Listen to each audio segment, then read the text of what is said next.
This week on Jerusalem Dateline, the U.S. Congress debates a military action on Syria. We'll show you the latest situation on the ground and discuss the implications for the region.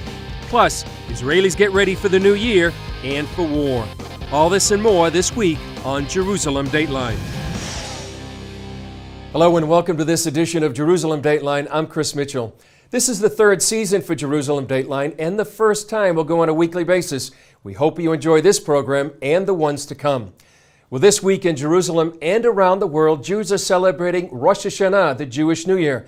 Gordon Robertson brings us a story about the significance of this Jewish holiday and what meaning it holds for Christians.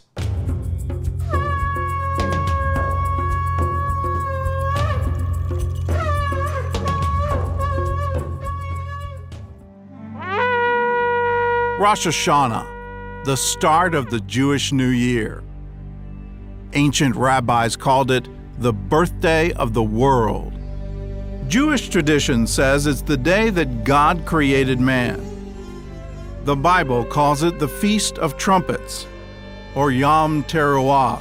If I went home to my Jewish family and said, hey, it's Yom Teruah, they wouldn't even know what I'm talking about. It's called today Rosh Hashanah, which means head of the year. It somehow became the Jewish New Year. Now, how did that happen? The Feast of Trumpets became the Jewish New Year when the Israelites were exiled in Babylon. In Babylon, the beginning of the new year was in September. They also had a lunar calendar like the Jewish people, so the first day of the 7th month was the Babylonian New Year. Over time, the Jewish people took the Babylonian New Year and made it our New Year. And with the New Year come the holiday traditions. You know, when you talk about Jewish traditions, you're always talking about food. In fact, you can summarize almost every Jewish holiday in the fact that they tried to kill us, God rescued us, let's eat. People eat pomegranates and pray that their good deeds will be multiplied like the seeds. Round bread shows the cycle of the year, and apples dipped in honey symbolize the desire for a sweet new year. Another tradition in certain circles of Judaism is to eat a fish head on Rosh Hashanah. I know that sounds yummy, right? But a fish head symbolizes the head of the year, the new year. The Hebrew greeting is Shana Tova. It's a shorter version of the traditional blessing. May you be inscribed and sealed in the book of life for a good new year. On the day of Rosh Hashanah, God, according to Jewish tradition, God has books. And in these books, he decides who has been naughty or nice and who's going to have a good year and who's going to have a bad year and who's going to live and who's going to die. And so when Jewish people celebrate Rosh Hashanah, they, as a blessing, they say, may you be inscribed for a good year. May God bless you. May this go in your favor. Rosh Hashanah begins a 10-day period known as the Days of Awe. The 10 days of awe start on Rosh Hashanah and end on Yom Kippur. And during those 10 days of awe, it is believed that you can change your status before God. And so during those 10 days of awe, it is emphasized to pray, tefillah, to give, which is called tzedakah, to do good works, mitzvot, and to repent, shuvah. Now, the good news for us who believe in Yeshua the Messiah is that our status is the permanent ink of the blood of Yeshua. We don't go into this season wondering whether or not if our name is going to stay in the book or if it's going to get in the book. The day that we come to Yeshua, that we are born from above, our name is put in the book of life forever.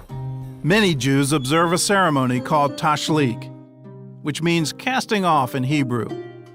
It's a symbolic way to cast off the sins of the previous year. The book of Micah speaks of a time when God would cast our sins, the sins of the Jewish people, into the sea. And so Jewish people traditionally on the first day of Rosh Hashanah will take some bread and they will go to a body of water and they will throw the bread into the water as a sign of God taking their sin and casting it into the sea. The best known tradition is the blowing of the ram's horn, the shofar.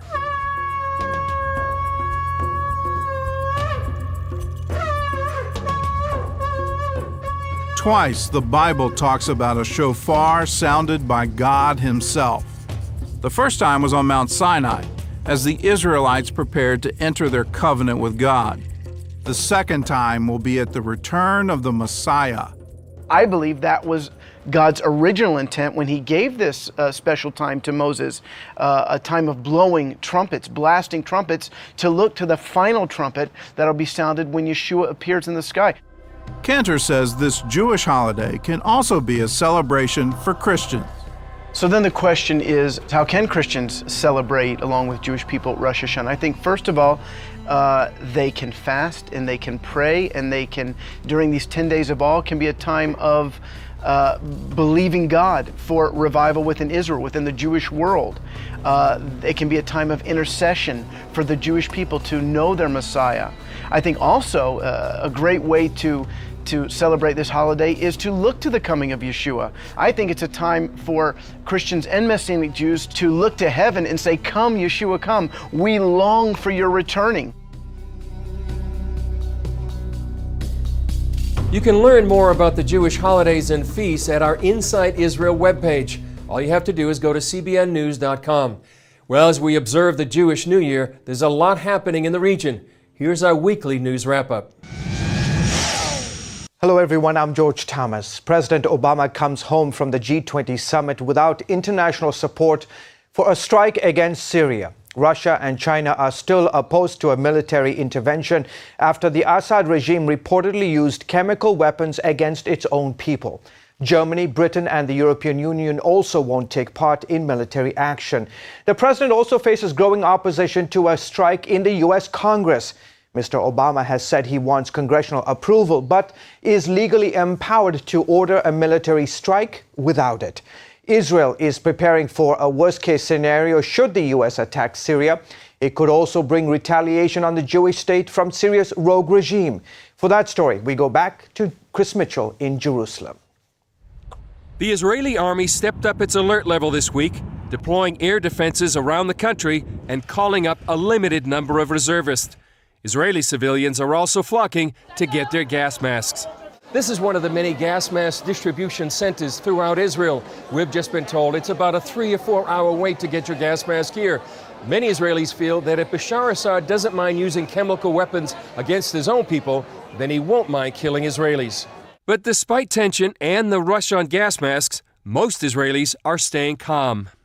It's scary, kind of worrying. We're very close by, and I hope things sort out peacefully. I've lived here 43 years. I would imagine that I would be stupid not to be concerned. Afraid? Well, no. You know, we are a very small country. Israel is very small, but the God take care of Israel. Prime Minister Benjamin Netanyahu urged Israelis to maintain their daily routines, but warned that Israel is ready for action. We are prepared for any scenario. The IDF is ready to defend against any threat and to respond strongly against any attempt to harm Israeli citizens. Despite the warning, most analysts believe chances are low that Israel will get dragged into a war with Syria. It all depends on the nature of the strike. If it's basically a punitive measure, nothing will happen. If it goes after decapitating the regime, anything could happen. Middle East expert Michael Widlansky says Assad is afraid of Israel's retaliation. The Syrians know that the Israelis mean business and they'll try to stay away from Israel unless they're being suicidal or unless they realize that they're going down. Still, he says, this is the Middle East and anything could happen. Syrian Christians say U.S. military action against the Assad regime will only bring them greater hardship and suffering. They're asking Christians around the world to pray that God intervenes to bring peace to their nation. Gary Lane has more. As Syrians brace themselves for a possible United States military attack, many of the country's Christians are praying for divine intervention. They believe the collective prayers of Christians around the world could reverse an escalating conflict. I talked by phone with a Syrian pastor who resides in the U.S. but travels regularly to Syria. He's in constant contact with Christians inside the country. He asked that we not give his name or show his face in order to protect him and other Syrian Christians from retribution by militant Islamists. The Christians are living in fear right now in Syria. we know what might happen, and we see the consequence of that, such an action by the U.S. and NATO. That will be a destruction for the Christians in the Middle East, and specifically in Syria. That's because they say any U.S.-led military attack will only strengthen militant Islamists who've already targeted Christians. Once NATO hits Syria, that means they're going to weaken the structure and the rule of the system of Syria is going to be destroyed. That means what's going to come next is the Sharia law.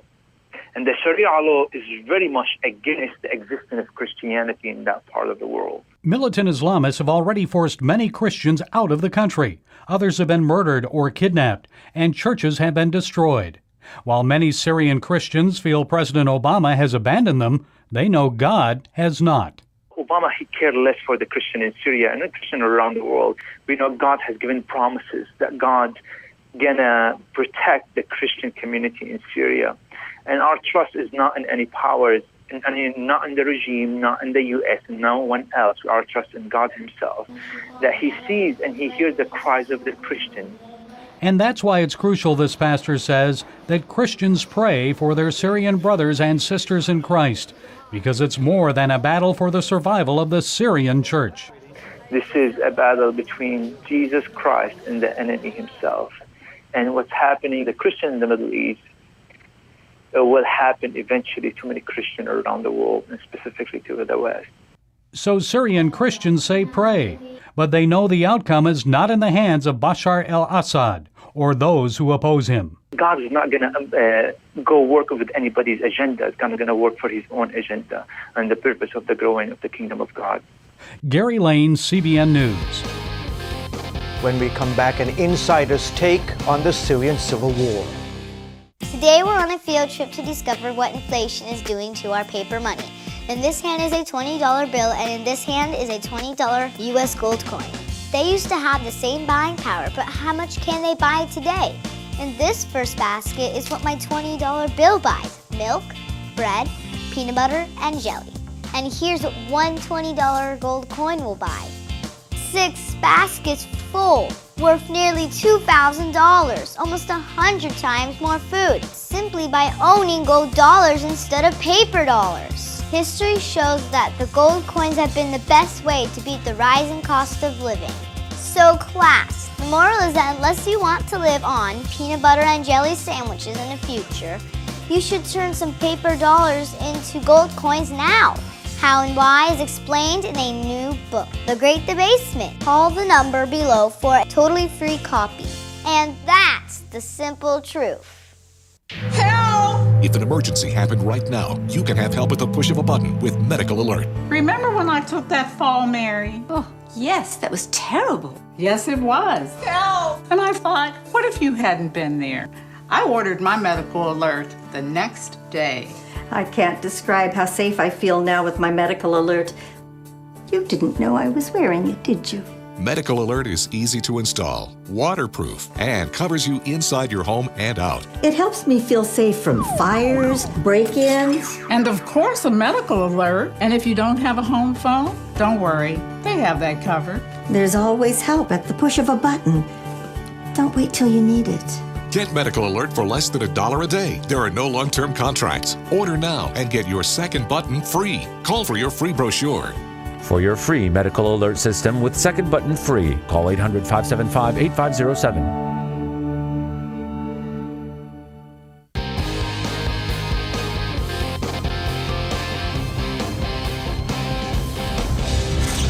Welcome back to Jerusalem Dateline. The situation in Syria is very vital for us to understand, and we're joined now by Jonathan Spire, an analyst with the IDC, and also you've been to Syria several times. That's right. First, we'll look at who controls what part of the country right now. Now, the first area we're going to look at is going to be coming up in green. Now, who controls this area? Well, this is the rebel-controlled parts of the country, a contiguous line of territory. This is the heartland of the rebellion, and it is mainly a Sunni Arab populated area. And then, of course, there's some pockets of rebel support down here in Daraa. This is Damascus? Also coming up towards Damascus, yeah. So what we're seeing is that the rebellion controls around half of the country. Okay, now let's take a look at the next region right here, and this will be the regime. This is regime-controlled Syria, accounting for, as we can see, roughly just under half, maybe 40% of the territory of the country, but including, of course, the capital, Damascus, down right here, Okay. and then coming up to Aleppo city, and very importantly, the western coastal area here, including, of course, the naval base at Tartus, the Russian naval base.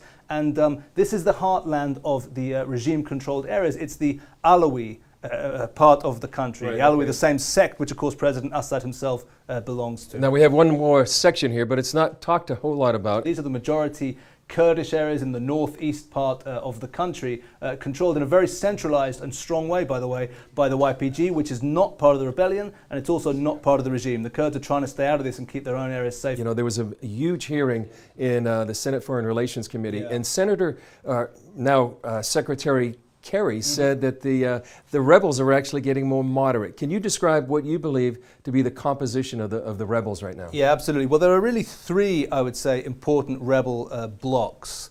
The first and smallest but notable one is that of the Al-Qaeda associated rebels, Jabhat al-Nusra and Islamic State in Iraq and Syria. This is a branch of Al-Qaeda, without any need for metaphor. In other words, these guys are taking letters and orders and instructions from Ayman al-Zawahiri.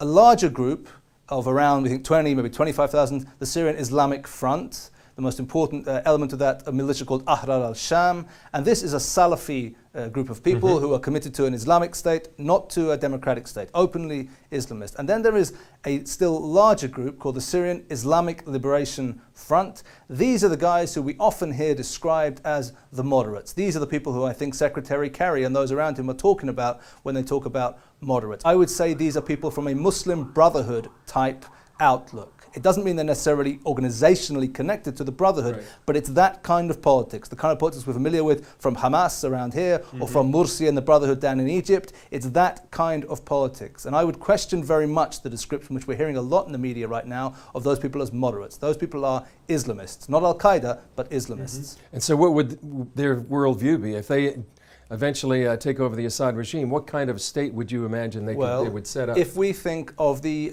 examples we have right now of Hamas-controlled Gaza, or of the year which just ended in Egypt, so to speak, the year-long experiment in Muslim Brotherhood governance down in Egypt, those are the kind of examples we should be looking at to learn what it would be like if the Syrian Islamic Liberation Front took over Syria. Very revealing and very important right now as the United States make this huge decision about what to do with Syria.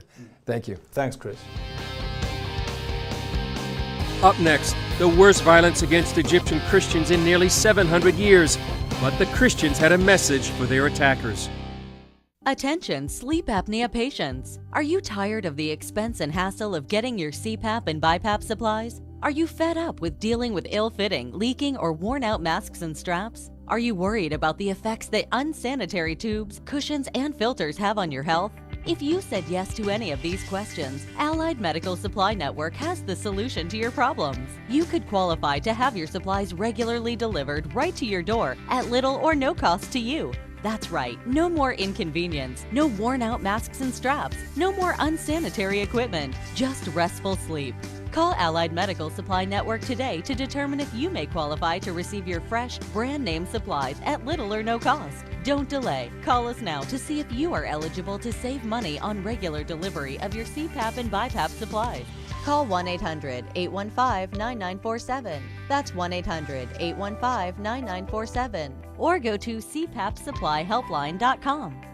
Announcing an important breakthrough in healthcare that can benefit everyone. If you or anyone you love needs affordable health insurance, regardless of a pre-existing medical condition, call Quick Insurance 123 today and get the immediate relief you deserve. Quick Insurance 123 was created to provide affordable health insurance to all uninsured Americans, with or without pre-existing conditions. This is not a discount card. This is a real insurance program that lets you choose from many affordable health plans, with access to doctors, hospitals, emergency services, and more. So call the number on your screen now and get the health coverage you need just for calling. As a special bonus, we'll send you a free prescription savings card that could save you up to 85% on your prescriptions. That's right, you could save up to 85% on your prescriptions just for calling. Call Quick Insurance 123 to find out how you can get affordable health insurance and receive your free prescription savings card just for calling. Don't wait.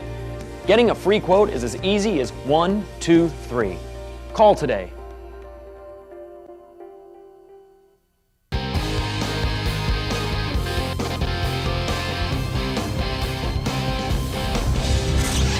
Turning now to Egypt, where the Egyptian church has suffered its worst violence against it in nearly 7 centuries in the past couple of weeks. Islamic radicalism spurred the violence, but the attacks were met with Christian love. Here's our story from Minya, Egypt. The city of Minya sits at the epicenter of the persecution against the Christian church. This is the Emir Tadros Church in Minya, just one of the dozens of churches that have been destroyed throughout Egypt. This is a 100-year-old church, and as you can see, it's been completely destroyed on the inside. One Egyptian expert said the violence against the churches in Egypt is the worst in nearly 700 years. This exclusive video, aired for the first time on nationwide TV, shows the inside of the sanctuary is completely gutted and the altar destroyed. Now the church uses this makeshift altar outside, and the pastor explained to us they started holding their services at 6:30 in the morning. Engineers say the church would need to be torn down before it could be rebuilt. To be sure that everything is burned, they put fire in every place. Before this time, they make a sign for Christian places or cars or houses or buildings, and if the place has an X on it, they burn the place. The churches weren't the only targets. Schools, cars, and businesses owned by Christians were destroyed. Muslim radicals marked Christian businesses with a black X before torching them. Perhaps most shocking was the destruction of this Christian orphanage. This is a Coptic Christian orphanage called Christ Soldiers. Muslim mobs came in here and they destroyed the building, leaving about 200 children without shelter. But they wanted to leave a message for the attackers, and they wrote it on the wall outside. And it said, "You meant to hurt us, but we forgive you. God is love. Everything works out for good." They also wrote, "Love your enemies." Evangelical ministries bore the brunt of many attacks.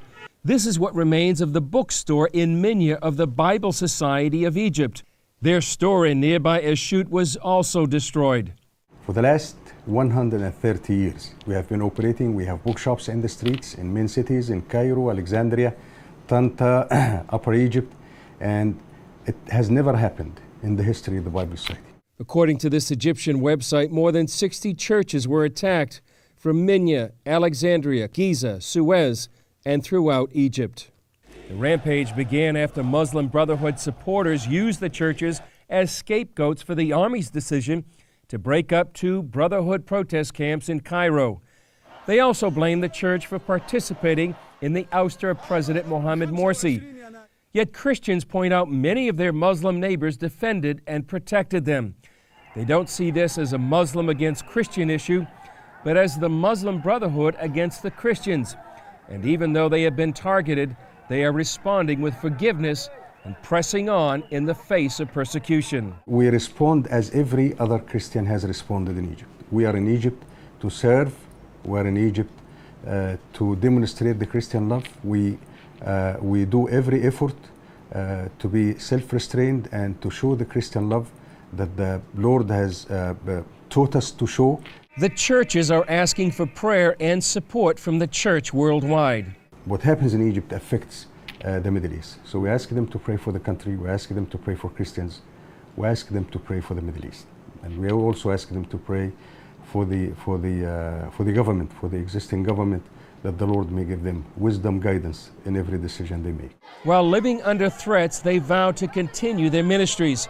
They say the buildings have been destroyed, but the church goes on, and their faith remains in Jesus Christ, who promised He would build His church. We also talked with Father Rafiq Grish, the chief spokesperson for the Catholic Church in Egypt, and he chastised President Obama for not speaking out more forcefully about the church attacks.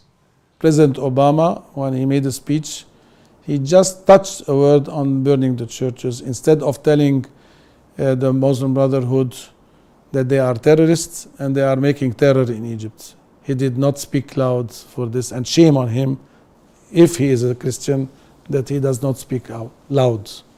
The second thing is the spokesman of the White House, who, when he was asked what is the red line for the Christians in Egypt, he mocked and said, "I didn't bring my red pen."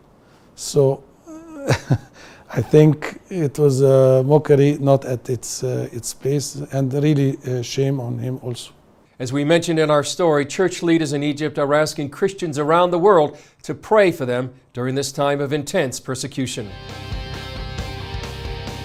Up next, Israelis are lining up for gas masks and getting ready for war. We'll show you what they're waiting for. When you're driving along and your cell phone rings, do your eyes instantly go off the road? Then you need to get a grip. Hi, David Jones here with the new Grip Go, the most versatile hands-free mount that will instantly grip any phone for safe driving. Just attach the suction cup to your windshield or dash, and Grip Go grabs your phone ultra fast. Then it peels right off. And don't worry, there's no sticky residue left behind. The 360-degree pivoting mount allows you to always get the perfect viewing angle. It's even strong enough to grab and hold this expensive smartphone out the window. Yet it comes right off with ease. That's the advantage of Grip Go. You can get the amazing Grip Go with dashboard mount for only $14.95. We'll send you a second kit free. Just pay separate processing and handling. Get 2 complete Grip Go systems for just $14.95. To order Grip Go for $14.95 plus processing and handling, call 1-800-709-5259 or order online at getgripgo.com. Jim is 38, mortgage, married, 3 great kids. He wants to protect his family with a $500,000 term life insurance policy. What do you think it'll cost him? $100 a month? 60? 40? Actually, none of the above. Jim can get a $500,000 policy from a highly rated insurer for under $19 a month. His secret? SelectQuote. SelectQuote is impartial. They'll comparison shop the pick of insurance companies like these to give you a choice of your best prices. SelectQuote has great savings on term life for women, too. Jim's wife, Deidre, can get a $500,000 policy for under $16 a month. SelectQuote has helped make term life insurance affordable for hundreds of thousands of people since 1985. How about you? Just call this number or go to SelectQuote.com. SelectQuote. We shop, you save.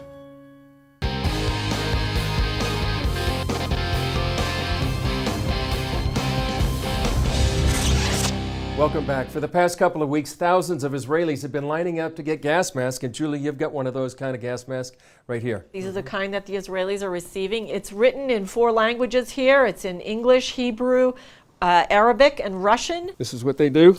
If Israelis have the need to put those on, they have just maximum 3 minutes to get into their shelter and put their gas mask on. Put one of these on, it really brings the reality of it. Why is it so emotionally charged for Israelis? You know, Chris, 70 years ago in World War II, 6 million Jews were killed, and many of those died in gas chambers. So the idea of gas has also a memory for the Jewish people.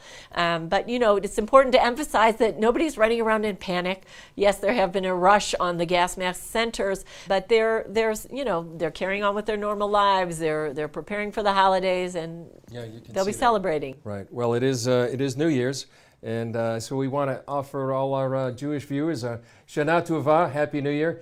And that's it for this edition of Jerusalem Dateline. Thanks for joining us. I'm Chris Mitchell. We'll see you next time right here in Jerusalem.